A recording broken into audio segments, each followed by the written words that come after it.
Hello, आता आपण बघूया विण दोघांतलेही तुटेण्याचे एपिसोड रिव्ह्यू. कालच्या भागात आपण बघितलं की स्वानंदी तिच्या आईला सगळा जाब विचारत असते आणि तेवढ्यात रोहन आणि तिचे बाबा पण येतात.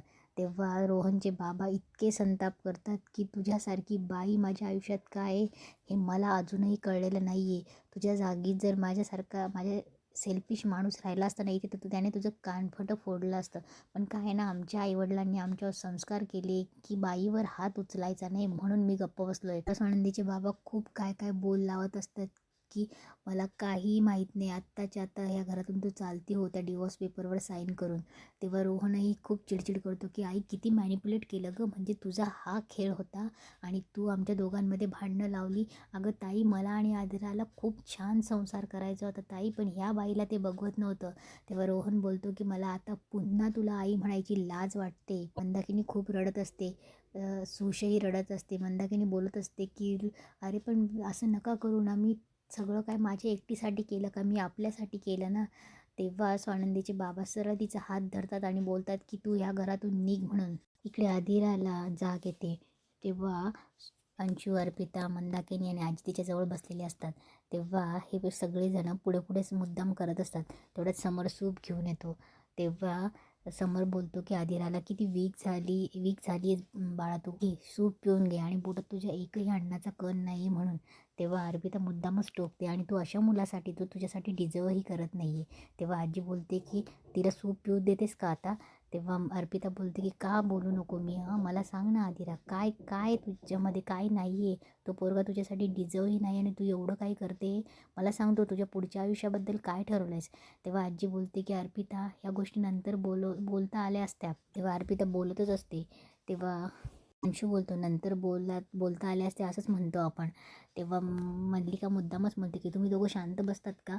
आत्ता मला एवढंच महत्त्वाचं आहे की माझी डॉल आता माझ्यासमोर आहे आणि तिला जर काही झालं ना तर मी नसते जगू शकले. मुद्दामच मल्लिकाही नाटक करायला लागते. तेव्हा अर्पिता बोलते की सांग अदिरा, तू काय ठरवलं आहे तुझ्या पुढच्या आयुष्याबद्दल. तेव्हा अदिरा एकदम शांत होते आणि बोलते की मला काहीच माहीत नाही. समर दादा जी ठरवेल तेच मला मान्य असणार आहे. तेव्हा समर बोलतो की आत्ता माझ्यासाठी एकच महत्त्वाचं आहे की तू हे सूप पिणं. तेव्हा आदिरा बोलते की नको ना दादा, मला बिलकुल भूक नाही. तेव्हा समर बोलतो की आदिरा ऐक तू, आणि मी सगळ्यांचे कन्सर्न ऐकले आणि मी सगळ्यांचा त्यांचा रिस्पेक्टही करतो की असं नाही आहे. पण मला आत्ता सगळ्यात जास्त जगात सगळ्यात इम्पॉर्टंट गोष्ट म्हणजे तू बरी होणे हे महत्त्वाचे आहे आणि बाकीच्या गोष्टी आपण बघूया नंतर. इकडेच आनंदीचे बाबा मंदाकिनीला बाहेर काढतात. मंदाकिनी गिडगिडत असते की मी काय करू, कुठे जाऊ, असं नका करू, मी पुन्हा असं नाही वागणार. सगळे लोक बघत असतात. तेव्हा मंदाकिनी बोलते की लोकही बघतायत.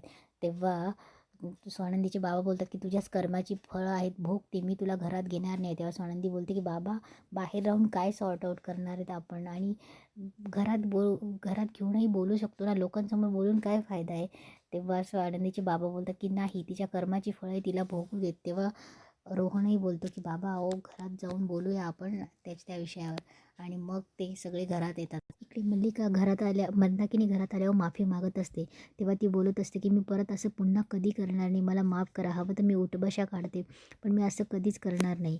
तेव्हा ती बोलते की मला हे आत्ताही करायचं नव्हतं, खरंच मला करायचं नव्हतं, पण ते आधिराच्या आईने मला ती एवढा शब्द बोलते. तेव्हाच स्वानंदीचे बाबा बोलतात की किती खोटं बोलशील, म्हणजे अंगावर आले आता दुसऱ्यावर ढकलून मोकळं होते. तेव्हा रोहनही बोलतो की आई किती खोटं बोलणार आहे. तेव्हा ते संताप करून रोहनचे बाबा चालले जातात. तेव्हा स्वानंदीही जायला लागते. तेव्हा मंदाकिनी तिला सांगते की स्वानंदी तू तरी थांब ना, अगं ऐक, मी खरंच सांगते, लग्नाच्या वेळी पण जे काही झालं ना, ही माझी एकटीची कल्पना नव्हती, ही मंडलिका ताईंची कल्पना होती. त्यांनीच मला त्यांचे सोनारे कर्वे बांगड्या ठेवायला लावून मला ते पैसे दिले होते. ते मला असे वरचेवर पैसे देत होते. मी खरंच शपथ घेऊन सांगते. त्या आदिराबद्दल नेहमी सांगायचे की माझी मुलगी अशी आहे, तशी आहे, ती संसार करायच्या लायकीची नाही आहे. खरंच तेव्हा मंदाकिनी स्वानंदीला सांगत असते की मी खरंच सांगते, मी रोहनची शपथ घेऊन सांगते. त्या आदिराबद्दल खूप काय काय सांगायच्या आणि त्याच बोलल्या होत्या की आदिरा अशी तशी खूप पैसे उधळते आणि रोहनना लाखात एक मुलगा आहे. आणि त्याच मला बोलल्या होत्या आदिराबद्दल काय काय, आणि त्यांनी मला हेही सांगितलं की रोहन जर आदिरापासून डिवोर्स घेईल ना तर त्याची भलाई आहे. खरंच शपथ सांगते, त्याच मला अशा बोलल्या होत्या. मी खरंच सांगते की कुठल्या आईला आपल्या मुलाबद्दल असं करावं असं वाटेल. अगं त्या वरच्यावर मला सांगायच्या की आदिराला ना, मला वरच्यावर पैसे द्यायचे आणि सांगायचे की आदिराला माहेरी पाठवा. आदिराला अशा टोचून बोला ना की ती माहेरी आली पाहिजे. तर त्यांनीच मला सांगितलं या सगळ्या गोष्टी. संक्रांतीच्या दिवशी मी आले होते ना, ते त्यांनीच सांगितलं होतं म्हणूनच मी आले होते. आणि ते डिवोर्सचे पेपर ते मी नाही केले अगं, मला कुठून जमणार आहे. ते त्यांनीच ते डिवोर्सचे पेपर आणले होते आणि मला बोलले की रोहनची सही घ्या.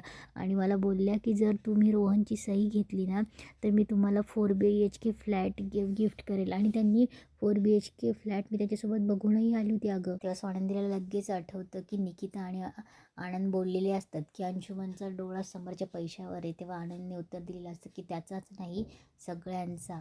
तेव्हा स्वानंदीला सगळा काही प्रकार करतो आणि ती मनात बोलते की म्हणजे काकूच सुरुवातीपासून सगळं काही करतायत. तेव्हा मंदाकिनी सांगत असते स्वानंदीला की ही बाई खूप आतल्या गाठीची आहे. आजवर तिने सगळं काही घडवत आली आणि अशी दाखवते वरवर की माझं काही त्याच्यात रोलच नाही आणि मला बोलणी खावा लागली सगळ्यांच्या.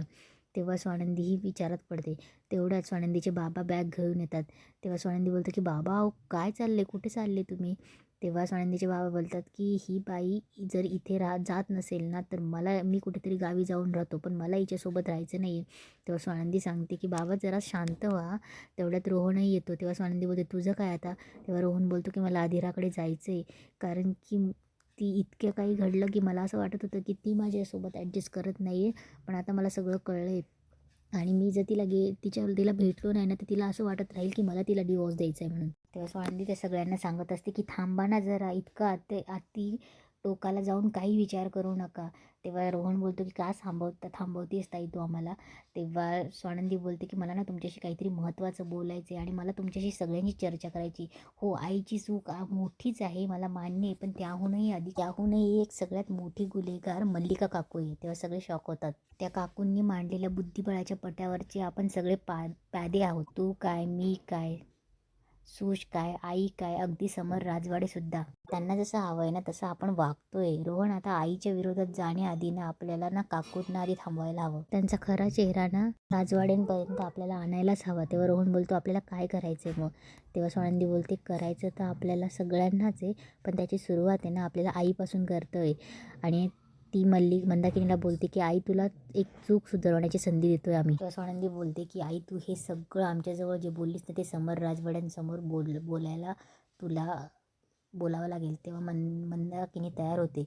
तेव्हा स्वानंदीचे बाबा बोलतात की नंदू आम्ही सगळे तुझ्यासोबत आहोत, पण एक गोष्ट लक्षात ठेव की जी बाई इतक्या थंड डोक्याने चालते ना तिचा चेहरा लगेच सगळ्यांसमोर आणायला जाऊ नकोस. त्यामुळे जे काय करशील ना ते डोकं शांत ठेवून विचार करून कर. आता पहिल्या स्टेपमध्ये रोहन आणि आदिरातला गैरसमज दूर व्हायला हवा. दुसरी स्टेप तुझ्यासाठी फार कठीण असणार आहे. तुला जावई बापूंचा विश्वास संपादन करून घ्यावा लागणार आहे. ते सध्या मल्लिका ताईंवर डोळे झाकून विश्वास करतात. नंदू आजारी माणसाला औषध घ्यायची इच्छा नसेल तर त्याला ठोसून द्यावं लागतं. तेव्हा स्वानंदीही बोलते की ॲब्सोल्युटली राईट बाबा, मी यांच्याजवळ किती वेळा सत्य मांडण्याचा प्रयत्न केला पण त्यांनी कधीच काकूंच्या विरोधात त्या कधीच समर राजवाडे कधीच नाही गेले. तेव्हा स्वानंदीचे बाबा तिला सांगून ठेवतात की एका वेळी सगळ्याच शत्रूंशी लढायचं नाही, एका वेळी एकच प्रश्न सोडवायचा. आम्ही तुझ्या बरोबर आहोत बाळा.